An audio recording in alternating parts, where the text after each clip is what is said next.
15 साल से थे ये कमंडल उठाने वाले भारतीय जनता पार्टी के चड्डी गैंग के दलाल, गोडसेवादी विचारधारा रखने वाले लोग। उन लोगों ने कुछ नहीं किया। शिवराज सिंह चौहान जी अब जीवन में कभी भी मुख्यमंत्री नहीं बनने वाले हैं और कांग्रेस पार्टी वहां पूर्ण बहुमत से सरकार बनाएगी, आप निश्चिंत रहिए। कान खोल के सुन लो मध्य प्रदेश के चौकीदार समूह के लोग, सारे के सारे चौकीदारों की जमीन मध्य प्रदेश की शिवराज सिंह जी चौहान ने सरकारी घोषित कर दी और ऑनलाइन ऑन रिकॉर्ड उस जमीन पे लिखा आ रहा है मध्य प्रदेश शासन मतलब सरकारी भूमि है वो।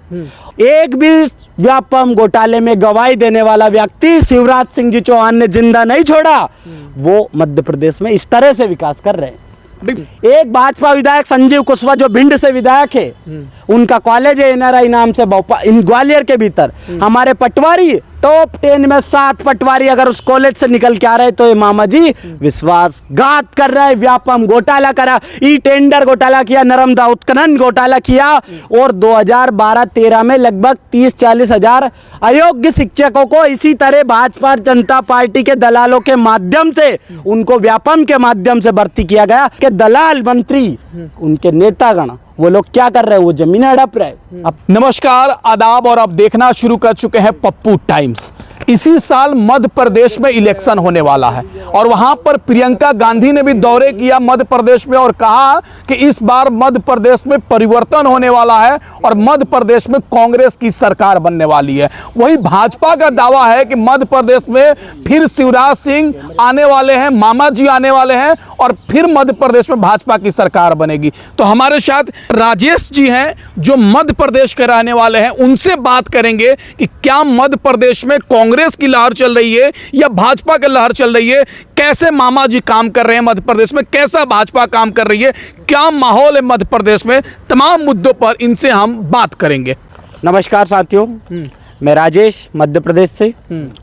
साथियों, आप सभी को विदित है कि पिछली जो पंचवर्षीय थी 2018 में जो चुनाव हुए थे, एक तरफा कांग्रेस पार्टी चुनाव जीती थी, चाहे छत्तीसगढ़ हो, चाहे मध्य प्रदेश हो, चाहे राजस्थान हो।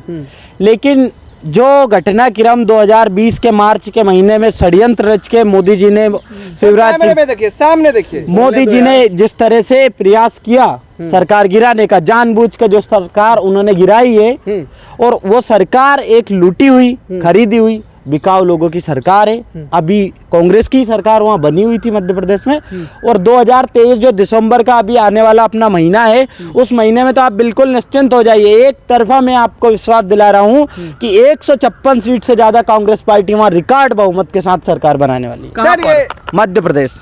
लेकिन भाजपा दावा कर रही है कि मध्य प्रदेश में फिर शिवराज सिंह चौहान जी आने वाले हैं। ये तो शिवराज सिंह चौहान जी का नाम लेने वालों से ही पूछ लीजिए। मुझे तो आज तक कोई दिखा नहीं कि जो ये कह रहा हो कि शिवराज सिंह चौहान आने वाले, क्योंकि वहीं पे 4-5 लोग तो आपस में लड़ने में बिधे हुए हैं, चाहे विजयवर्गीय जी हो, चाहे सिंधिया जी हो, चाहे फिर तोमर जी हो, और सबसे एक और नाम चर्चित जो आप सुन ही रहे होंगे, जो कि अपने बयानों के लिए जाने जाते हैं, दिन भर एक ही एक बयान देते रहते हैं, चाहे किसी धर्म, चाहे किसी कपड़े, चाहे किसी रंग को लेकर। नरोत्तम मिश्रा जी, उन्होंने तो लूट खसोट करने के जिस तरह से गृह मंत्रालय को मध्य प्रदेश के भीतर बदनाम किया, जानबूझकर जिस तरह लोगों के प्रधानमंत्री आवास बना हुआ है। भाई साहब, ये बताइए मुझे, आप सभी से पूछ रहा हूं, प्रधानमंत्री आवास क्या अवैध जमीन पे बना होगा?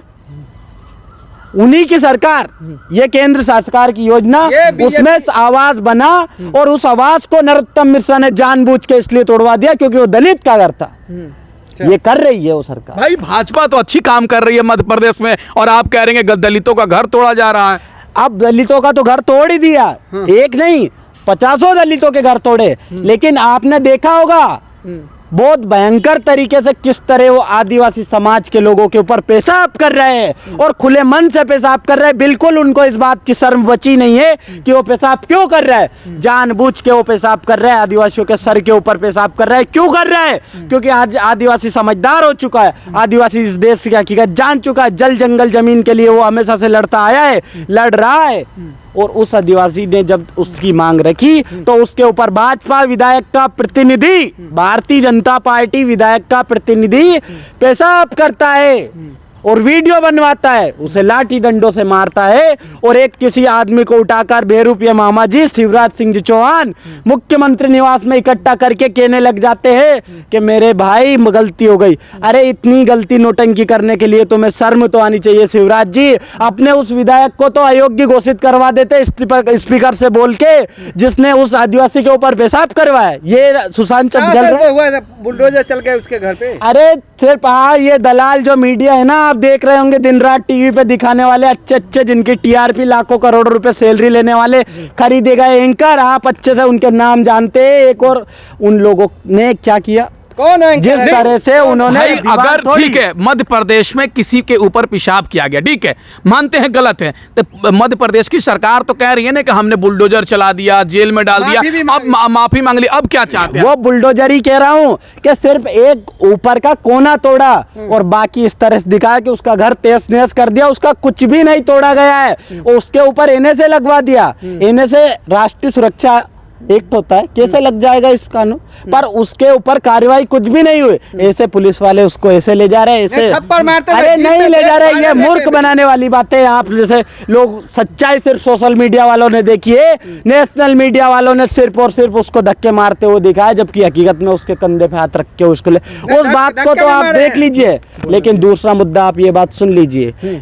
एक और मंत्री भूपेंद्र सिंह, मंत्री गोविंद सिंह राजपूत, मंत्री गोपाल भार्गव जी सागर जिला से आते हैं। सागर जिले को पूरा अवैध रूप से उन्होंने उत्खनन निर्माण कर करके वहां पे जो क्रेशर मशीनें होती है, तीनों मंत्री आपस में लड़े हुए और दिन रात अवैध भूमि जो कि दलितों को मिली हुई है, आपको बताना चाहता हूँ, वो भूमि वो लोग हड़प रहे हैं और वहां पे अपनी क्रेशर मशीनें लगवा रहे हैं। ये तो वो तीनों मंत्री एक ही जिले में कर रहे हैं। अब सोच लो, पूरे जब मध्य प्रदेश के 52 जिलों में दूसरे जहां मंत्री नहीं है, वहां पे उनके दलाल कार्यकर्ता क्या कर रहे होंगे।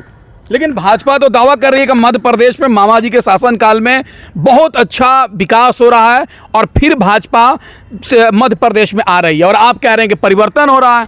आपको एक बात मैंने पहले ही कही थी कि वहां पे ऑलरेडी भाजपा की सरकार नहीं है। नहीं अभी तो है ना, अभी है ना, वो खरीदी गई सरकार है, लूटी गई सरकार है, जनतंत्र के साथ जो किया जा रहा है उसकी सरकार है। आपको बताना चाहता हूं कि शिवराज सिंह चौहान जी अब जीवन में कभी भी मुख्यमंत्री नहीं बनने वाले हैं और कांग्रेस पार्टी वहां पूर्ण बहुमत से सरकार बनाएगी, आप निश्चिंत रहिए। सपना देख रहे हैं आप लोग मध्य प्रदेश में। सपना देखने की बात आप करते हैं, लेकिन सपना तो आज शिवराज जी देख रहे हैं। किस तरह से सपना देख रहे हैं आपने देखा? एक भाजपा विधायक संजीव कुशवाहा जो भिंड से विधायक है, उनका कॉलेज है एनआरआई नाम से ग्वालियर के भीतर। हमारे पटवारी टॉप 10 में 7 पटवारी अगर उस कॉलेज से निकल के आ रहे तो ये मामा जी विश्वासघात कर रहा है। व्यापम घोटाला करा, ई टेंडर घोटाला किया, नर्मदा उत्खनन घोटाला किया और 2012-13 में लगभग 30-40 हजार अयोग्य शिक्षकों को इसी तरह भाजपा जनता पार्टी के दलालों के माध्यम से उनको व्यापम के माध्यम से भर्ती किया गया। आप याद कर लीजिए राम नरेश यादव जो आपके उत्तर प्रदेश से आते थे, क्या नहीं किया उनके साथ। राज्यपाल थे, पत्नी मरी, बेटा मरा, फिर वो भी, और उसके बाद लक्ष्मीकांत शर्मा जो विदिशा से सिरोंज से मंत्री थे वो भी मर गए। एक भी व्यापम घोटाले में गवाही देने वाला व्यक्ति शिवराज सिंह जी चौहान ने जिंदा नहीं छोड़ा। वो मध्य प्रदेश में इस तरह से विकास कर रहे हैं। व्यापम घोटाला की बात कर रहे हैं और भाजपा कह रही है कि भाजपा को बदनाम किया जा रहा है। सिर्फ बिल्कुल, घोटाला कुछ नहीं है। बदनाम कैसे करते हैं मैं बताना चाहता हूं साथियों। जब भारतीय जनता पार्टी की 15 साल से सरकार थी 3 से 18 तक, उसके बीच में कितनी पेंशन मिलती थी? 100 रुपया, 200 रुपया, 300 रुपया, बस। लाडली लक्ष्मी बहन योजना वो लेके आए, उन्होंने बहुत प्रचार किया उसके ऊपर। उसके बाद में उस योजना की जो राशि बढ़ाई गई, कब बढ़ी? 2018 में जब माननीय मुख्यमंत्री श्री कमलनाथ जी बने तो उन्होंने उस राशि को डबल किया। 300 की 600, 500 की 1000 की पेंशन की राशि किसने बढ़ाई? कमलनाथ जी ने बढ़ाई। चाहे पिछड़ों का आरक्षण हो, मंडल कमीशन की कई सारी सिफारिशें मध्य प्रदेश में लागू होना बाकी थी। 15 साल से थे ये कमंडल उठाने वाले भारतीय जनता पार्टी के चड्डी गैंग के दलाल, गोडसेवादी विचारधारा रखने वाले लोग। उन लोगों ने क्या किया आपको बताना चाहता हूं, कुछ नहीं किया। और तो और एक चौकीदार, आपने नाम सुना हो अगर आप जानते हो तो, ये मैं इस चौकीदार चोरे वाले चौकीदार की बात नहीं कर रहा हूं। गांव में, हर गांव में एक एक चौकीदार होता है। उन चौकीदारों को जमीन मिली हुई थी, किसने दी थी? शिवराज सिंह चौहान ने नहीं, भारतीय जनता पार्टी की सरकार ने नहीं दी थी। इंदिरा गांधी योजना ने जब भूदान आंदोलन चला था, उसके बाद हमारे दिग्विजय सिंह जी ने वहां पर भूदान एक बार उन्होंने भी करवाया था। तो जो कोटवार था उसको दो तरह से वहां पे रखा गया था, गांव का एक रक्षक के रूप में, कि इसको हम या तनख्वाह लेना चाहो तो तनख्वाह ले लो, जमीन लेना चाहो तो जमीन ले लो। अब वो जमीन किसने भूस्वामी के रूप में दी गई थी, दिग्विजय सिंह सरकार और इंदिरा गांधी जी सरकार के द्वारा। लेकिन ये मामा शिवराज क्या कर रहा है, उन लोगों की जमीनें तक हड़प रहा है। और सभी चौकीदारों, कान खोल के सुन लो, मध्य प्रदेश के चौकीदार समूह के लोग, सारे के सारे चौकीदारों की जमीन मध्य प्रदेश की शिवराज सिंह जी चौहान ने सरकारी घोषित कर दी। और ऑनलाइन ऑन रिकॉर्ड उस जमीन पे लिखा आ रहा है मध्य प्रदेश शासन, मतलब सरकारी भूमि है वो। और सरकारी भूमि जैसे ही घोषित हो गई, जो भारतीय जनता पार्टी के दलाल मंत्री, उनके नेतागण, वो लोग क्या कर रहे हैं, वो जमीनें हड़प रहे, अपने कारखाने लगा रहे, वहां से लोगों को पलायन किया जा रहा है। अधिकतर वो जो एससी समाज के लोग आते हैं, उन लोगों के पास वो जमीनें हैं। और एससी समाज का जितना ज्यादा शोषण अगर कोई कर रहा है आज के समय में, तो सिर्फ और सिर्फ जो शोषण सबसे ज्यादा किया जा रहा है मध्य प्रदेश के भीतर, वो सिर्फ और सिर्फ शिवराज सिंह चौहान कर रहा है, क्योंकि जमीनें छुड़ा रहे हैं जो जमीनें मिली हुई थी। आप लोग अच्छे से समझ रहे हैं ये बात को। ठीक है, बहुत शुक्रिया बात करने के लिए। तो